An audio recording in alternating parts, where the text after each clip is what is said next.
From the Bob Mills Weather Center, meteorologist Aaron Reeves. Well, we have a nicer day on tap than definitely what we saw over the weekend. Lots of sunshine. We will see those winds pick up, though, but that'll help warm us up to near 60. We'll see the winds stick with us overnight, so temperatures not cooling off too much this evening. Big time winds for our Tuesday. That'll kind of be the worst day of it, especially ahead of that cold front. Could be gusted to 40. A northwest breeze behind it, a much chillier day on Wednesday, and then we'll start to see those winds pick back up towards Friday. Pretty active pattern, a lot of fronts coming through, and that's going to keep our winds kind of on the upper echelon of things here as we head throughout the week. 28 in Bismarck, 55 in Tulsa, 60 now in Dallas. Cold up north, but not terribly cold, so that's good. But we will see much colder weather move our direction as a front moves our way tomorrow. We'll get a taste of that. There's the front right now, some snow across the northern plains. We have some advisories through Nebraska.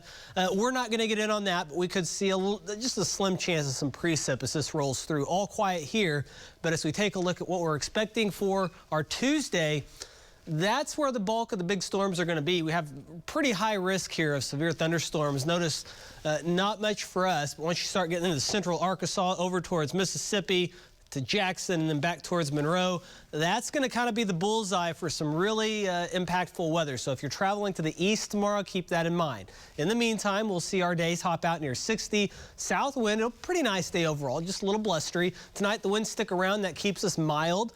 Temperatures only dropping down to around 50 or the low 50s for tomorrow morning.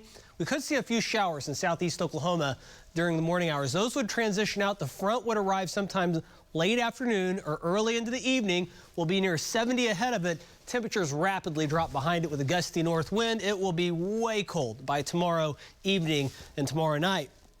And then as we look at the storm zone, rain zone for tomorrow, notice slight chances southeast of Oklahoma. Then behind the system, late Tuesday into early Wednesday. Can't rule out a couple of snow flurries. That would be about the extent of it. Not expecting a big deal out of that. But if you're out and about early that morning, you can't rule out seeing one or two of those in the old headlights as you're driving around or walking around. So just keep that in mind. 42 in Coffeyville for Wednesday, 43 in Tulsa. So much colder, as mentioned, behind this cold front once it rolls through with a north wind. But it doesn't stick around too long.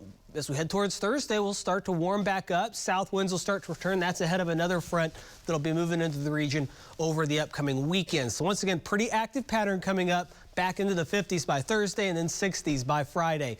Sunny skies, beautiful outside, 55, south wind at 13 miles per hour. With those temperatures, of course, no wind chill, but the wind does kind of make it feel a bit cooler. We're at 54 in Veneta, 53 in Coffeyville and Edna, 54 in Eufaula, 57 in McAllister and Wilburton. And over the next 7 days, a bulk of the rain, the better rain totals, I should say, will be eastern Oklahoma and on eastward from there. Arkansas could pick up some pretty impressive rains over the next week or so. Temperatures, once again, lots of fronts coming through, so we'll be up tomorrow, then way down, then back up, then down, and then back up, and then probably down again. So keep that in mind. You're just going to kind of have to keep the whole wardrobe ready over the next week or so as temperatures will just kind of be all over the place. And once again, rain chances very, very limited. Tuesday, maybe a little better chances as we head toward the second half of the weekend. That is a look at your forecast. Now back to y'all.